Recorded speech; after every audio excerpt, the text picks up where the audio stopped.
Hi everybody, it's Richard here again and welcome to another video. I'm calling this one Zero to Hero, and I'm going to pick 10 albums which for an awful long time I just did not get, I did not like, and for some reason now over the past couple of years they've actually clicked with me, and some of them I rate really highly, and others I would say yes, I think they're pretty damn good. But if you had asked me 5, 6, 7 years ago, I would have thought they were all rubbish.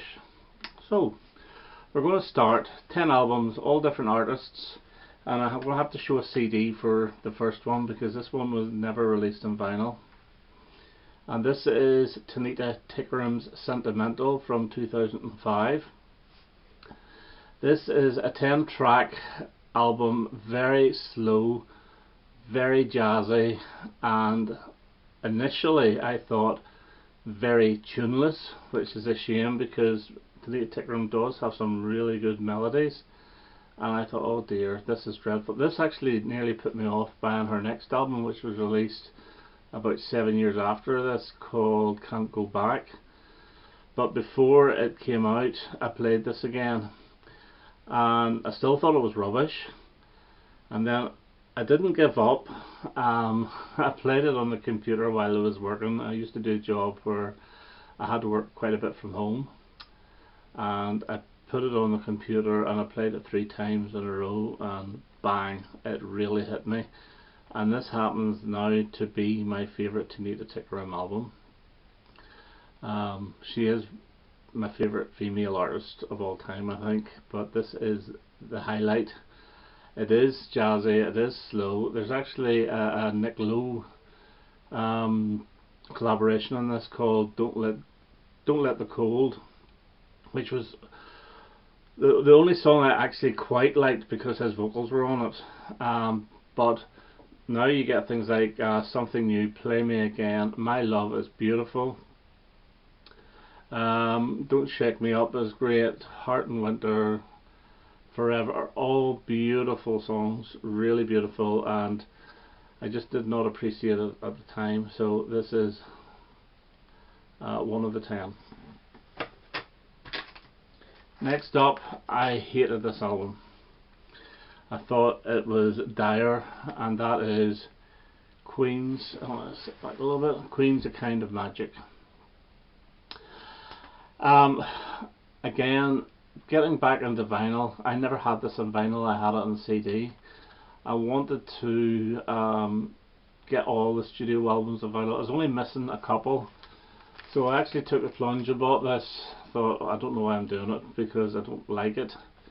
Side 1 to me still is a little bit 80s production, but I appreciate it more. But it's side 2 that I really do enjoy in this, like Give Me the Prize and Don't Lose Your Head. I think they're great. I was never too keen on the One Vision single, and Friends Will Be Friends I always did like, although it's a bit sappy to be quite honest with you.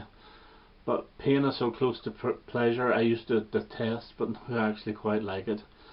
It's not Queen's best. I think I ranked it around 4th or 5th from the bottom, but this used to be always the very bottom of my Queen list, and I actually do really enjoy this now. So that's Queen's A Kind of Magic.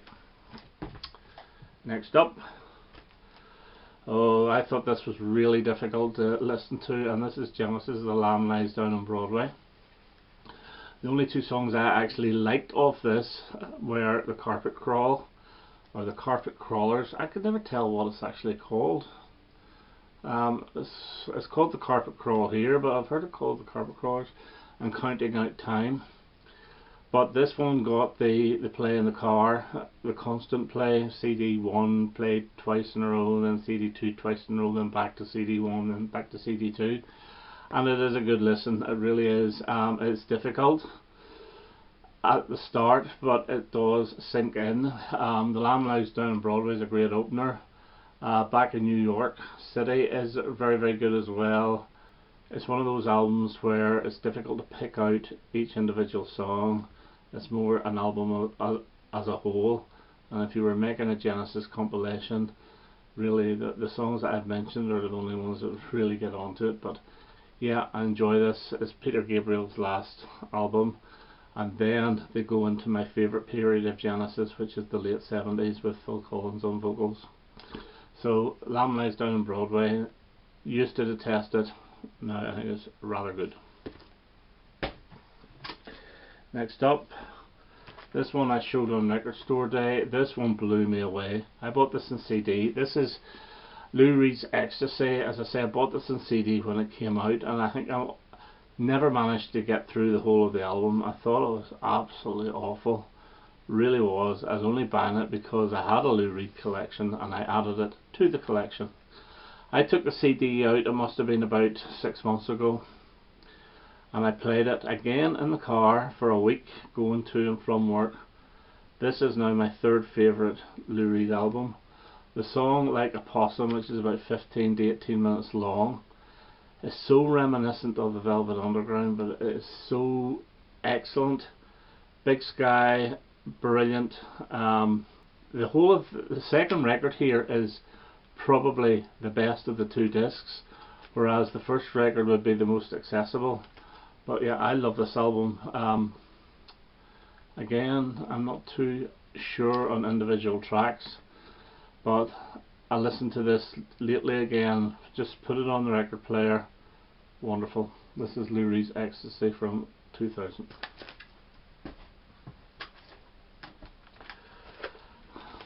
The Beach Boys, Smiley Smile. What a load of old cobblers this album is. Well, it's not. This is psychedelia, I think, at its best. This is a freaked out album.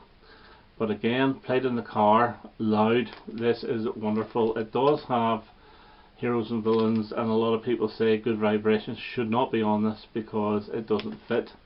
I think it really does, because it's almost like a little interlude, and then you get back to the craziness of the album.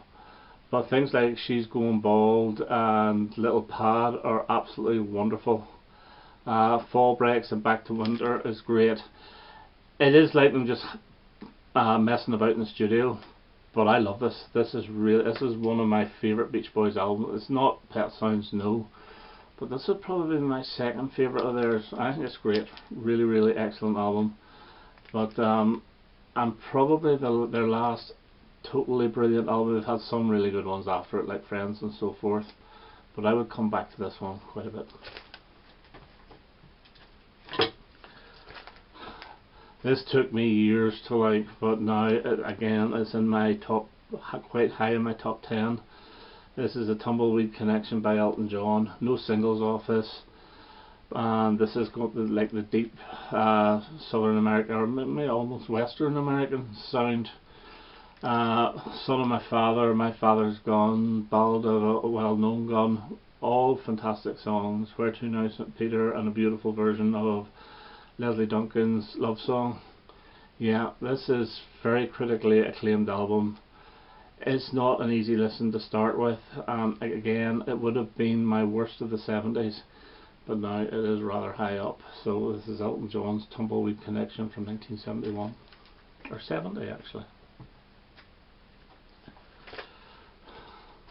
Elvis Costello and the Tractions, Get Happy. Took me ages to like this. I think I was daunted by this because I had the CD first and there was about 6,043 tracks on it. Well, I think it was actually 32. It does put you off. I know there's 20 on the LP, but again, background listening, it starts to sink in, and there's some really fantastic stuff on this. Like Black and White World is great. Human Touch has almost got like a ska type feel to it, which is really great. Opportunity, Love for Tender is fantastic as well. The singles, I Can't Stand Up for Falling Down. What's the other ones? There's a couple. New Amsterdam and High Fidelity. Again, this would be possibly my third favourite Elvis Costello album, whereas before it would have been quite far down the list. Mike Oldfield's Hergest Ridge is second album, 1974. Tubular Bells, excellent album. This one, I thought there was nothing on this at all. There was no melodies. It was almost just an ambient music with nothing there. But I was so wrong. This is such a really rewarding listen. There's it's Hergest Ridge Part 1 and Part 2, so it's difficult to review the tracks, but on the second side it goes into this like 12-minute guitar long sort of loop type thing, which I think is fantastic. Again, it was his first #1 album. This got to #1 before Tubular Bells, and Tubular Bells replaced this at the top. This never gets talked about, and it is one of his best. So that's Mike Oldfield's Hergest Ridge. Okay, two more.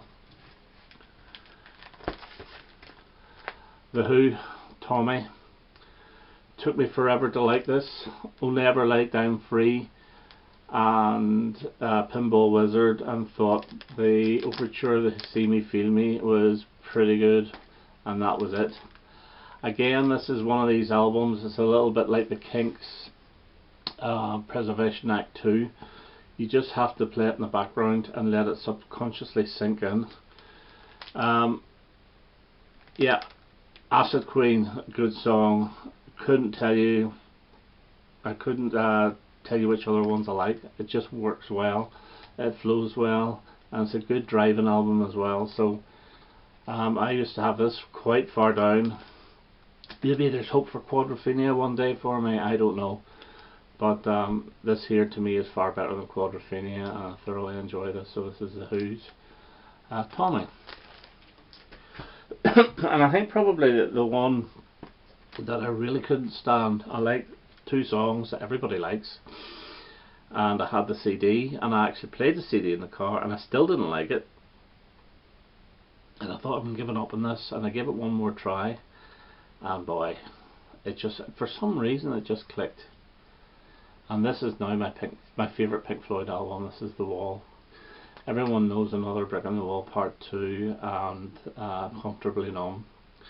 Other fantastic songs like Show Must Go On, In the Flesh, Run Like Hell, Hey You.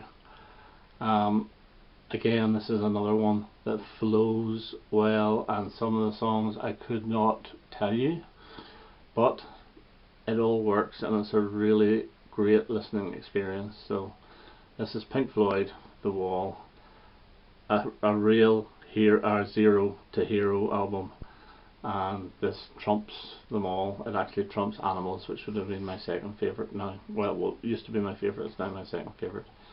So Pink Floyd, The Wall. So that's 10 albums that I thought were awful. Now I think they're actually really good, and some are absolutely brilliant. So anyway, that's me for now. Hope you enjoyed that, and hope to have another video quite soon. Okay now, thanks now, bye bye.